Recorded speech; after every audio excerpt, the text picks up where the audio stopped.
Good morning. Lee Mallett from Mallett Buildings. Yesterday I talked about a competitor, and I got to thinking, I don't think it's a competitor. I don't know what you call someone who operates a one-page sheet like this, isn't licensed, never built a building, and that's what we got out there. As chairman of the State Contractors Board, these are the type of people that I got to deal with monthly when I go to Baton Rouge. Folks, you got to understand that these people are brokers. They don't build nothing. They're buying their materials out of state. No win load. No, they don't commit to nothing in these contracts, if that's what you want to call this. I just cannot believe that more people don't understand. In this world, you get what you pay for. The problem here is you ain't get what you mean, and you're not even getting that, because when I compared it to what he was trying to tell that customer he was getting, look at all the X's. He's saying this is the same as what I sell. Look at this. This particular, I don't even want to call him a competitor. I don't know what I'm going to call him, but this particular person, I personally know they've never built a building. Never been licensed. He's got a little registration, and he goes around acting like he's a licensed contractor.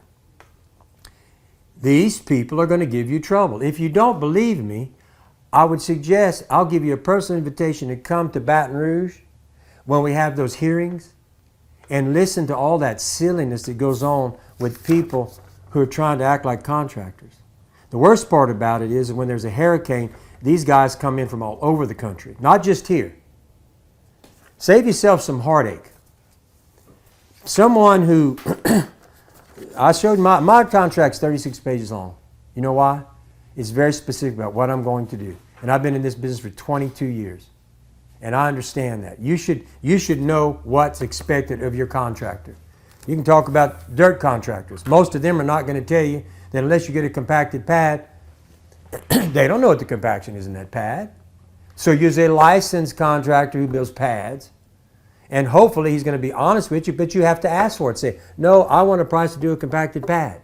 Because the concrete is not the foundation. The pad is.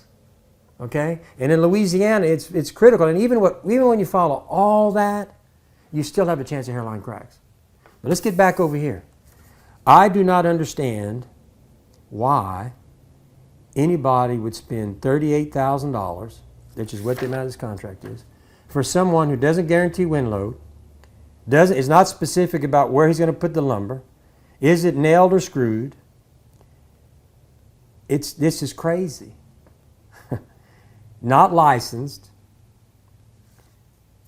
Picks up the phone if he sells you a contract and gets some crew to come in who works for him occasionally, because you don't sell enough buildings to keep a crew on full time. I have 11 full-time crews that work for me.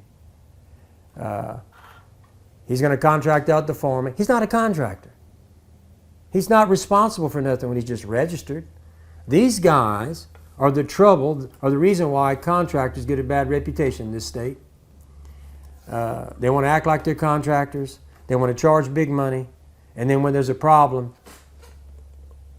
you either can't find them, like the Oklahoma people who come from out of state.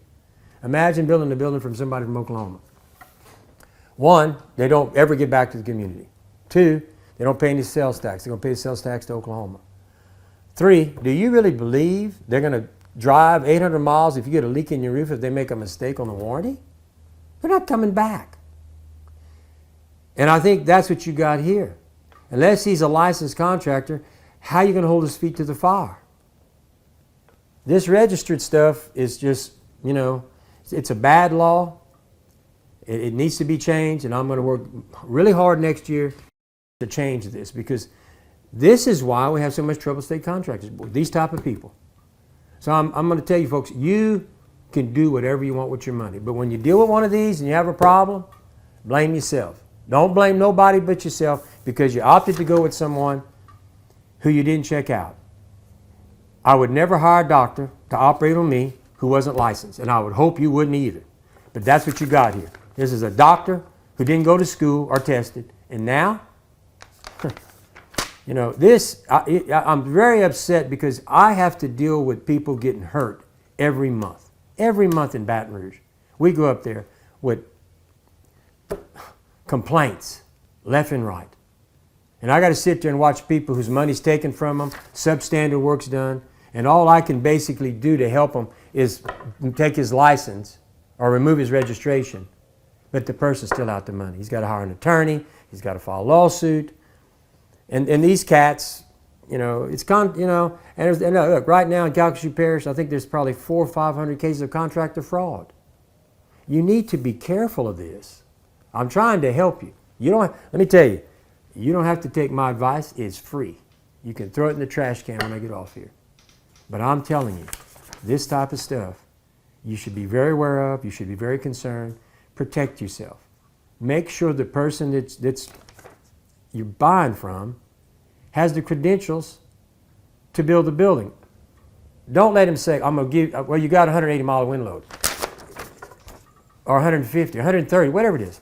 If it's not in writing, it's a he said, she said match. You got to get your stuff in writing. I put everything in writing, 36 pages of it. After being in this business 22 years, I cover everything. That protects you, and it protects me. It's very specific about what the work I'm going to perform for you.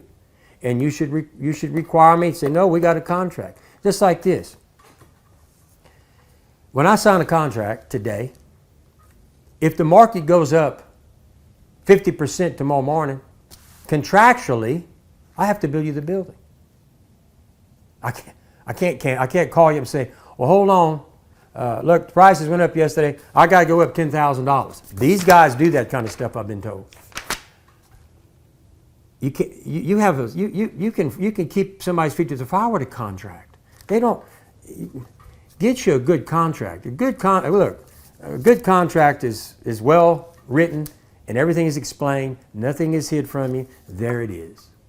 And you cover every inch of whatever it is we're going to do, from the cleanup to whatever. The type of screws, the type of wood, the warranties, everything should be laid out in writing. Not this silliness of doing it verbally. Talk to an attorney. He'll tell you, get it in writing. Because, he's got no wind load on this. That means if a 100-mile-an-hour wind comes and knocks it down, your attorney can't do nothing with that. Because, well, where's his contract? And he's going to read that and say, he never wrote it down. I mean, this is, on top of that, I can barely read it. This is how unprofessional some of this stuff is that's going on out there.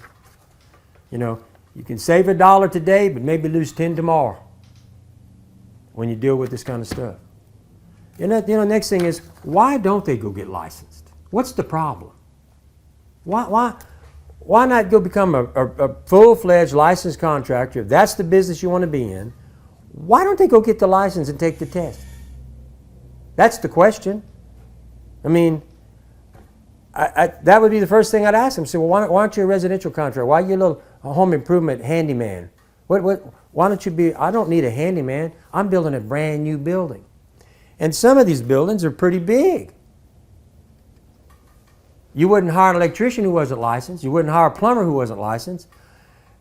And building the structure is more important than the plumbing and the electrical, in my opinion. So I like I said, anything I can do to help you, feel free to call me, 337-515-2154, or call us at 337-214-0428. Once again, this really is disappointing and disgusting to me because I deal with them every month, taking advantage of people. So good luck. If we can help you, always give us a call, and have a good day, and I'll see you at 4 o'clock. And please share it. Thank you.